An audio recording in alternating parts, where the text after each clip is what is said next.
Kampo ni Pastor Apollo Sikibuloy sa Kingdom of Jesus Christ mitubag na bayan sa pag-grade sa FBI o Federal Bureau of Investigation sa mga simbahan sa Amerika.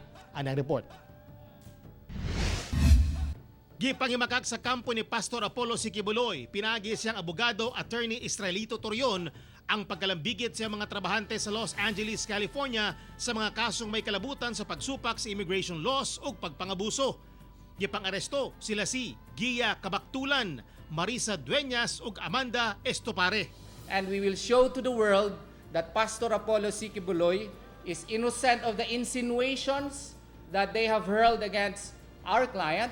And we will show to them that the administrators Gia Kabaktulan, Marisa Dueñas, and Amanda Estopare were just exercising their religious rights in spreading the good news to the whole world. Nagtuo kuno si Pastor Kibuloy ngang iyang mga kanisuod nga miyembro sa simbahan ang nagpuluyo sa mga kaso batok kanila.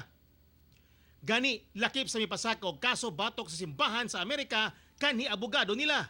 Samtang usasab ka pamilya sa Davao ang mikalas sa kingdom ni adtong September 2019 ang nagpaluyo kuno sa pasangil.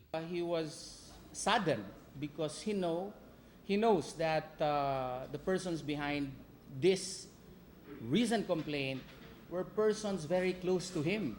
And as a matter of fact, he is he was ready to forgive these persons if these persons decided to go back to the kingdom. Hinoon, andam kuno silang pamatud-an nga inosente ang tulo sa ilang trabahante sa Amerika ug mismong si Pastor Kibuloy sa mga pasangil batok kanila.